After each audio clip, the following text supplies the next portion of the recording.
pit road and then arguing about who created a wreck and why they did it. Looking at David Reagan, Casey Kane, and Carl Edwards, that is 13th, 14th, and 15th on the racetrack right now.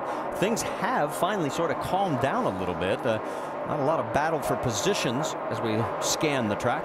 Yeah, and David Reagan in the 6 car just up ahead, we saw him. He's had a day that he ran really good in the first part of the race. They had problems on pit road, had to go to the back of the pack, and then he had to dodge Kyle Busch and come back in again. So he's worked his way back a couple of different times. Yeah, Reagan restarted 32nd on lap 63 after that loose lug nut that you were talking about. And there he is right there running in the 13th position. Carl does get around the 83, so he picks up another spot. Carl Edwards being really strong at the beginning of this race, but been fighting some handling issues. See, as this track continues to cool down, if that helps his effort to go more towards the front of this.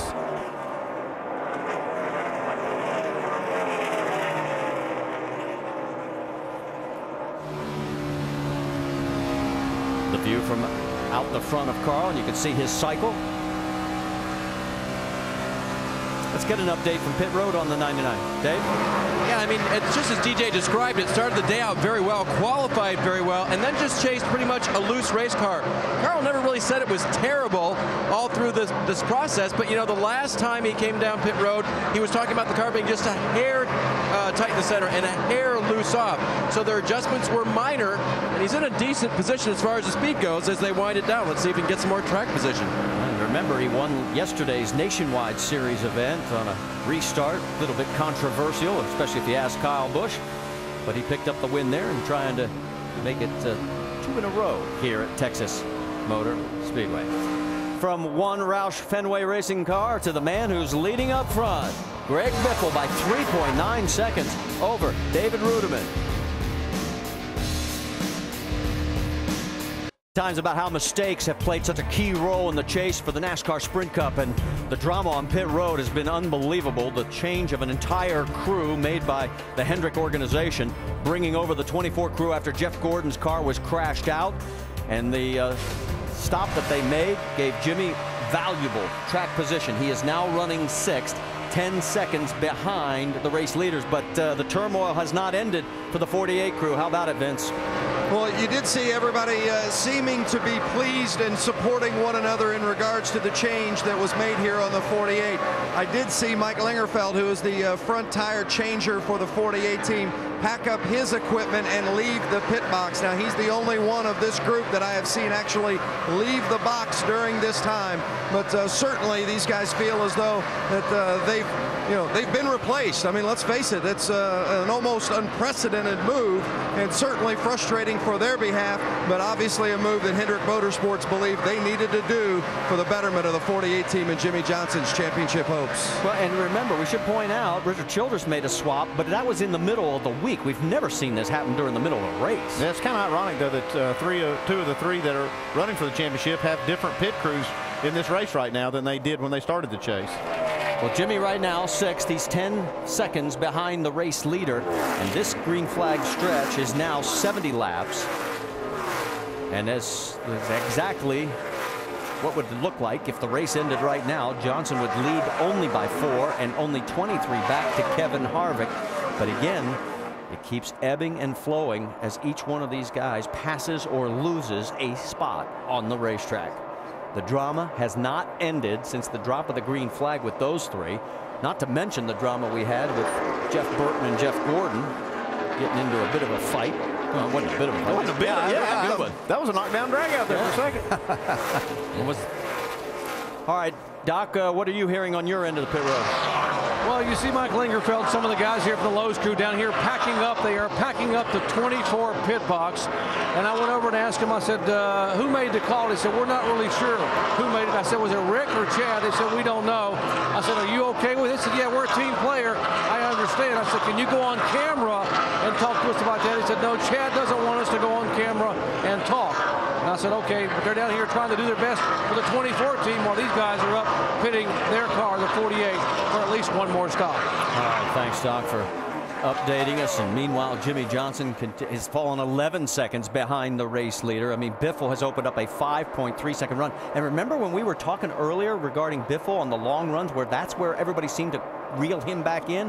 Whatever change they made as this racetrack changed, it's worked. Well, Biffle did slide all the way back to David Rudiman on that last green flag run, but now the track's changed more. Now Rudiman is struggling. Now it looks like the 29 car Harvick's going to go by. And Harvick is looking to take over that second spot. Yeah, he's made a nice run up here. As Andy said, David Rudiman struggling with his car, but what I've seen from Greg Biffle is after they changed tires this last time, he's just spanked these guys. He's run some really, really fast laps and just put some more distance between he and the rest of the field. I think the key part of the race for Greg Biffle is when he made that green flag stop back in the middle of the race where they pulled a shim out of the left front shock, lost track position and on the track as far as time, but it was one of those changes they need to make. Now their car is right, and they don't have to worry about making changes and losing track position late in the race.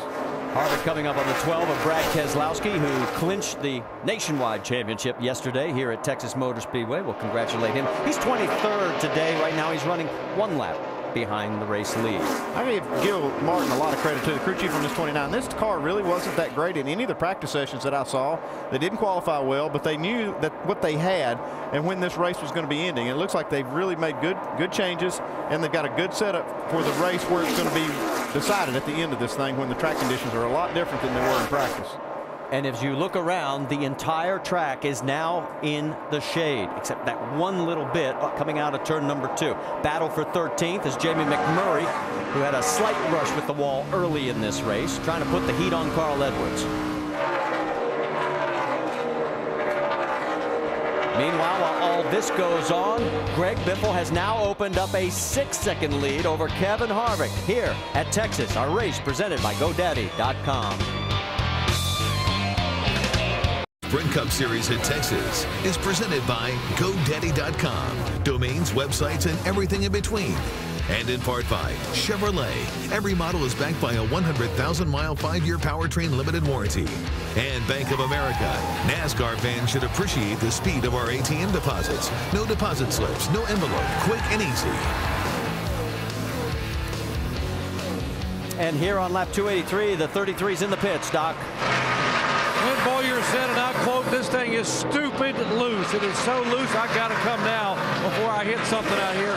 Major chassis adjustment, 4 tires down and away. Going to be close to making it to the end, guys. Yeah, we still have 51 laps to go, and right now race leader Greg Biffle has a 7-second lead over Kevin Harvick. But during the break, Denny Hamlin got around David Rudiman. He is now in 3rd, and that one pass changes the points lead again. Depending on how we go right now, it would be 19 points between the 3 of them. These 3 drivers know, as we stated early in the show, that each pass that they make could be the one that separates them just enough or gives them just enough points. Whenever they take the checkered flag at Homestead, they could be our new champion. I remember what you said before the race even started. Top 5 for the next 3 races may not be good enough. Well, I think it just shows just how good these drivers and teams are that we have battling for this championship. And as I just looked at this, I said, you know, these guys are all capable of running in the top 5 every week. So you better get you about a 3rd place average for these next 3 races. Yeah, and the 48 car is running just outside 6th. Yeah. He's not even showing in the point lead. We'll let you know that Regan Smith has just made his pit stop. Let's get an update on the 29. Jamie? Well, the 29, you hear him say, pit this lap. That's Kevin Harvick saying he's too hot. They've been watching the temperatures. We're just going to play some audio just a few moments ago. He said that he was too loose, and they're talking about how cool it's gotten. Now, the 00, on the other hand, has been screaming. His car is extremely loose. They told him, keep talking. You're getting slower a 1/10 of a second every time you talk to us. Now he's happy. He's got 4 new ones on. The 29 drops down to pit road on the right-hand side. The car has been great, but as I said, he just said, all of a sudden we're loose, but the wind has picked up. It's in the lower 60s right now for these guys. 4-tire stop is the call for Kevin Harvick, who has been running in the top 3 most of this last stint. One long stint, Vince. The 48 of Jimmy Johnson coming again. This is the second time that the 24 crew has been pitting him. They're going to make a 4-tire change again. No chassis adjustment. They didn't make a chassis adjustment, just trying to get Jimmy a little freer off the bottom. He's been a little too snug on the bottom line. Greg Biffle gives up the lead. He's changed his mind twice about how much wedge he wants out. I believe it's of the left. It's going to be of the left rear, I think. Yes, there it goes. 4-tire change. Car just a tick free. First he wanted half out, then he wanted nut out. Went to a quarter.